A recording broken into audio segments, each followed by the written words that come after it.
Jaka Anwar Japaron yang akrab dipanggil Jaka, dia adalah seorang pria muda yang kini berusia 27 tahun yang telah dihina oleh sang kekasih karena kemiskinannya. Dimulai dari tahun 2012 yang lalu. Jaka, dia dikenal sebagai salah satu siswa yang pintar dan rajin, namun sering terlambat masuk sekolah dikarenakan perekonomiannya yang sangat minim. Pukul 6 pagi Jaka sudah mandi keringat dengan pekerjaannya, yaitu membuat batu bata untuk membantu perekonomian keluarganya. Rutinitasnya setiap pagi dari sesudah sholat subuh hingga hendak berangkat ke sekolahnya, Jaka mengambil pekerjaan tersebut untuk membiayai sekolahnya sendiri. Karena sang ayah telah meninggal sejak dia kelas 3 SMP dan semenjak itulah Jaka mulai melakukan pekerjaan tersebut yang dulu juga dikerjakan oleh almarhum ayahnya sewaktu masih hidup dan dia hidup dengan ibunya yang sering sakit-sakitan.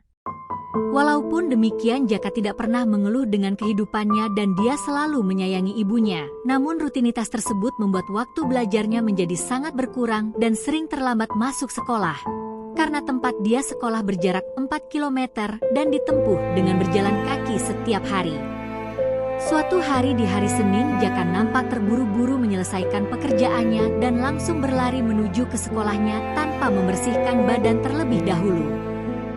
Keringat bercucuran membasahi seluruh badan dari ujung kepala hingga ke ujung kakinya. Walaupun sebenarnya banyak kendaraan angkutan untuk dia tumpangi, dia tetap memilih untuk menempuh dengan berjalan kaki karena dia tidak ingin mengurangi uang hasil jerih payahnya hanya untuk membayar jasa angkutan. Sesampainya di sekolahan ia pun sadar bahwa dia sudah terlambat lebih dari 30 menit. Gerbang pun sudah ditutup dan semua siswa serta guru yang ada di dalam sekolah tersebut sedang lakukan upacara di hari Senin. Jaka pun duduk beristirahat di samping gerbang sekolah tersebut, sambil mengusap keringat yang mengalir di pipinya dengan lengannya. Upacara pun telah selesai dan semua siswa telah masuk ke dalam kelasnya masing-masing. Lalu seorang satpam datang dari kantor posnya menuju kepada Jaka. Satpam itu pun melihat Jaka sembari berkata, kamu lagi. Tidak bosan kamu dihukum lari keliling lapangan setiap hari?" Ucap seorang satpam dengan nada menggertak. Jaka pun terdiam karena alasan yang dia berikan kepada satpam dan guru BK selalu sama dan itu adalah faktanya. Singkat cerita, Jaka telah masuk sekolah dan telah menyelesaikan hukuman karena keterlambatannya. Lalu Jaka meminta izin untuk masuk kelas dan mengikuti pelajaran. Sang guru pun mengizinkan dan Jaka memasuki kelasnya. Semua siswa di kelas itu pun sontak mencemooh Jaka karena aroma keringat yang menyengat yang keluar dari tubuh Jaka. Jaka pun terdiam malu dan ingin rasanya meninggalkan kelas itu. Namun teringat dengan cita-citanya, dia pun tetap tegak berdiri apapun yang terjadi. Guru pun mempersilakan dia duduk, namun tak ada satupun siswa yang mau duduk dengannya karena aroma tubuhnya yang menyengat. Lalu terdengar suara lembut dari ujung belakang baris bangku yang baru terisi sosok siswa perempuan berhijab untuk mempersilakan Jaka duduk di sampingnya. Jaka pun dengan langkah terbata-bata menghampiri siswi tersebut dan berterima kasih karena telah mengizinkannya duduk di sampingnya. Siswi perempuan itu bernama Ratih. Kehidupannya berbanding terbalik dengan Jaka, karena ia adalah siswa dari keluarga yang berkecukupan dan selalu datang tepat ke sekolah tepat waktu, karena fasilitas kendaraan yang diberikan orang tuanya yaitu sepeda motor untuk ia gunakan sebagai inventaris pendidikannya. Hari demi hari mereka berdua pun menjadi teman yang akrab, bahkan Ratih kerap menjemput Jaka di pagi hari untuk berangkat ke sekolah, dan Jaka pun dengan tulus memberi bantuan untuk mengerjakan tugas sekolah kepada Ratih, karena Ratih adalah murid yang tidak sepintar Jaka. Sejak saat itulah beban Jaka sedikit berkurang karena sosok Ratih yang tulus menjalin pertemanan dengan Jaka, dan Ratih pun merasa sangat terbantu oleh Jaka. Tak terasa hari ujian nasional pun telah tiba dan detik-detik pengumuman kelulusan telah dinantikan semua siswa di angkatan 2014. Jaka sadar bahwa ia adalah siswa yang pintar, namun tetap saja jantung Jaka berdebar-debar menanti pengumuman kelulusan tersebut. Ratih yang tidak percaya diri duduk sendiri di taman sekolah yang sunyi, karena semua siswa berada di depan kantor kepala sekolah untuk menunggu pengumuman kelulusan tersebut. Kelulusan pun didapatkan oleh 90% dari semua siswa tersebut dan Jaka adalah siswa dengan nilai tertinggi di antara mereka semua. Begitu juga dengan Ratih yang mendapat kabar kelulusan tersebut. Walaupun dia tidak mendapatkan nilai yang tinggi, namun dia berada di 20 besar berkat bantuan yang diberikan oleh Jaka.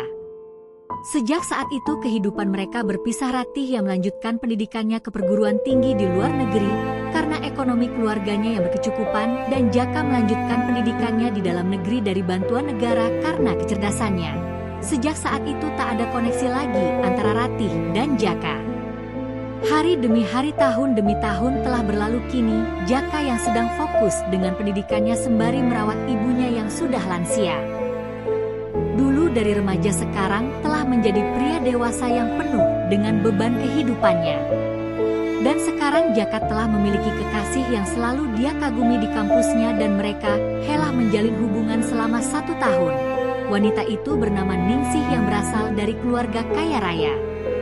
Setiap hari Ningsih selalu menghampiri Jaka dan meminta bantuan kepada Jaka untuk mengerjakan tugas-tugasnya. Jaka pun dengan senang hati selalu menuruti permintaan sang kekasih. Karena Jaka beranggapan bahwa Ningsih sangat mencintai Jaka dan selalu membutuhkan Jaka. Jaka tidak menyadari bahwa Ningsih hanya memanfaatkan kepintaran Jaka untuk kepentingannya sendiri. Lalu di suatu malam yang dingin sehabis sholat Isya, Jaka bercerita kepada ibunya tentang Ningsih sembari menyuapi ibunya makan malam. Ibunya pun seketika berfirasat buruk tentang Ningsih, karena pada dasarnya seorang ibu memiliki ikatan batin yang kuat pada anaknya. Ibu Jaka pun menanggapi dengan senyum ramah dan selalu mendukung apapun yang Jaka lakukan. Karena ibunya tahu bahwa Jaka adalah seorang anak yang pintar dan cerdas untuk menyelesaikan suatu masalah. Perbincangan antara ibu dan anak itu berlangsung hingga larut malam dan diakhiri dengan permintaan ibu yang menyuruh Jaka untuk membawa kekasihnya ke rumah untuk diperkenalkan dengan ibunya. Jaka tanpa berpikir pun langsung menyetujui permintaan ibunya dengan sangat bahagia. Di sisi lain, ibunya khawatir akan permintaannya sendiri karena firasatnya yang begitu kuat.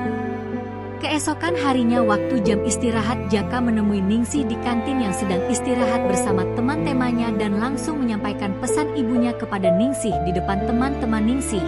Ningsih dengan risih hanya menjawab dengan satu kalimat yang sangat singkat. Karena Ningsih merasa malu pada teman-temannya, Jaka pun memakluminya karena memang terlalu mendadak. Jam kuliah pun telah usai dan Jaka menghampiri Ningsih kembali dan mengajak Ningsih mengunjungi rumah Jaka dan bertemu dengan ibu Jaka. Ningsih pun tidak bisa menolak karena dia masih membutuhkan kemampuan Jaka untuk menyelesaikan skripsinya. Dengan terpaksa Ningsih mengikuti permintaan Jaka dan langsung menuju ke rumah Jaka yang berada di dalam desa yang padat pemukiman. Dengan wajah yang suntuk, Ningsih mengikuti Jaka dari belakang dengan raut wajah yang jijik melewati gang-gang sempit yang menuju ke rumah Jaka. Sesampainya di rumah Jaka, Jaka pun mempersilakan Ningsih untuk duduk di kursi kayu yang biasa dijadikan Jaka dan ibunya untuk berbincang dan bercanda. Ningsih pun merasa sangat tertekan dengan keadaan itu dan masih bisa menahan dengan momen tersebut hingga sang ibu Jaka pun menemui Ningsih. Jaka pun dengan sangat senang memperkenalkan Ningsih kepada ibunya, begitu juga sebaliknya. Pertanyaan demi pertanyaan dilemparkan oleh ibu Jaka kepada Ningsih. Jaka pun hanya tenang dan mendengarkan perbincangan mereka. Ningsih dengan sangat risih dan tertekan hanya menjawab dan enggan bertanya kembali kepada ibu Jaka. Lalu di suatu momen ibu Jaka sengaja berpura-pura batuk dan menumpahkan secangkir teh di tas Ningsih yang berada di atas meja makan. Sontak Ningsih berdiri, emosi Ningsih pun tak terbendung lagi dengan keadaan itu. Cacian, makian, hinaan keluar dari mulut Ningsih kepada ibu Jaka yang duduk menyaksikan permainan Ningsih sendiri. Jaka pun berdiri dan menegur Ningsih karena ucapannya yang sangat menyiksa telinga Jaka karena ibunya dihina. Lalu Ningsih pun kelepasan berbicara tentang mengapa dia mendekati Jaka dan berpura-pura menjadi kekasihnya karena Ningsih hanya memanfaatkan kecerdasan Jaka. Jaka pun seketika terdiam dan lemas lalu terduduk tanpa sengaja di kursi sambil menatap wajah Ningsih dengan rasa kecewa dan tak percaya dengan sifat asli Ningsih. Ningsih dengan wajah marah menarik tasnya lalu pergi dari rumah Jaka tanpa permisi. Ibu Jaka hanya melihat dengan perasaan yang campur aduk. perasaan lega, sedih, dan terharu tanpa merasa sakit hati sedikit pun karena Ibu Jaka udah tahu bahwa sifat wanita seperti Ningsih sudah terbaca oleh Ibu Jaka dan bersyukur telah menyaksikan secara langsung di depan Jaka. Lalu mereka berdua saling berpelukan dan merenungi kejadian yang baru saja mereka saksikan. Jaka pun sakit hati dengan perlakuan Ningsih yang sangat tidak disangka oleh Jaka, dan Jaka telah sadar bahwa ibunya sudah menolongnya dari kejahatan Ningsih. Singkat cerita, hari wisuda telah tiba dan Jaka berhasil kembali menjadi mahasiswa terbaik di tahun ajarannya dan Ningsih harus menerima nasib tidak lulus kembali karena sudah tidak mendapat bantuan lagi dari kecerdasan Jaka. Tahun demi tahun berlalu. Kini Jaka telah menjadi arsitek yang sangat mahal dan telah menjadi pria mapan yang sedang fokus merawat ibunya. Singkat cerita, suatu ketika penyakit Ibu Jaka kambuh dan kritis dan langsung dibawa ke rumah sakit terkenal di wilayah tersebut, di ruangan 6IP yang merawat Ibu Jaka. Jaka sedang menyuapi ibunya, lalu terdengar suara ketukan pintu bahwa dokter spesialis penyakit Ibu Jaka telah tiba dan siap untuk diperiksa. Ketika dokter masuk, Jaka kaget luar biasa dan tanpa sadar meneteskan air matanya karena dokter spesialis tersebut adalah Ratih, teman masa SMA-nya yang dulu sangat tulus menemaninya. Pertemuan itu pun menjadi awal dari perjalanan kehidupan baru mereka yang menuju ke jenjang pernikahan. Mereka berdua pun hidup bahagia walaupun Ibu Jaka pada akhirnya meninggal dengan wajah bahagia. Terima kasih.